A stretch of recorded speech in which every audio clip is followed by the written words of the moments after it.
দর্শক, ট্রাইব্যুনালে আছেন আমাদের সহকর্মী সৈকত সাদিক। আমরা সরাসরি তার কাছে চলে যাচ্ছি। সৈকত, সংবিধানের ১১৬ অনুচ্ছেদ বাতিল প্রশ্নে শুনানি চলছে, সেই সাথে শুনানি শেষ হয়েছে, সেই বিষয়ে যদি একটু বলেন, এবং জুলাই গণ অভ্যুত্থানে শেখ হাসিনা এবং আসাদুজ্জামান খান কামালের বিরুদ্ধে মানবতা বিরোধী অপরাধের মামলার যে বিষয়টা, সেই বিষয়ে যদি বিস্তারিত আমাদের বলেন। নুসরাত, আন্তর্জাতিক অপরাধ ট্রাইব্যুনালে কিন্তু আজকে খুবই গুরুত্বপূর্ণ একটি মামলার সাক্ষ্য গ্রহণ চলছে। যিনি এই মামলায় তিনি আগে ছিলেন আসামি শেখ হাসিনা, সাবেক আইজিপি এই চৌধুরী মামুন, সাবেক স্বরাষ্ট্রমন্ত্রী আসাদুজ্জামান খান কামালের সাথে এই মামলায় ছিলেন আসামি।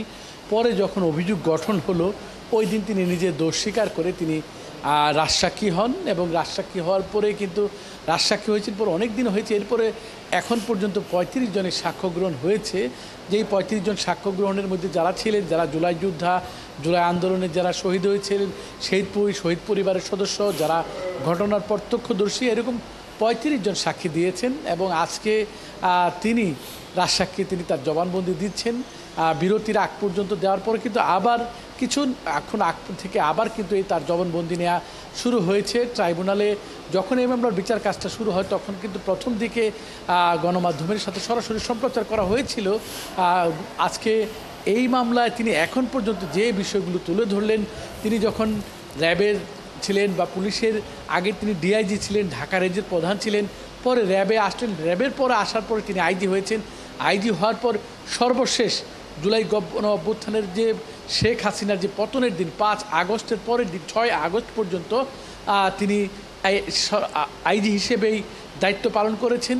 এবং এই পুরো আন্দোলন চলাকালীন সময় টানা ৩৬ দিনের যে আন্দোলন, সেই আন্দোলন দমনে শেখ হাসিনা কীভাবে নির্দেশ দিয়েছেন, শেখ হাসিনার নির্দেশনা বাস্তবায়ন তিনি এবং সাবেক আইজিপি, সাবেক স্বরাষ্ট্রমন্ত্রী আসাদুজ্জামান খান কামাল সহ অন্য আইনশৃঙ্খলা বাহিনীর সদস্যরা কীভাবে নির্দেশনা পালন করছেন, সেই বিষয়গুলি কিন্তু এখন তুলে ধরেছেন বা তিনি এখন বলা শুরু করেছেন। তিনি এর আগে ২০১৪ সালের জাতীয় নির্বাচনের পর পুলিশ বাহিনীকে কিভাবে রাজনৈতিককরণ করা হলো, গোপালগঞ্জ পুলিশের কিভাবে প্রভাবপত্তি বাড়লো, এরপর ১৮ নির্বাচনে কারা প্রভাব খাটিয়েছে, সাবেক আইজিপি জাভেদ পাটোয়ারি কিভাবে রাতের ভোট করার জন্য পরামর্শ দিয়েছেন।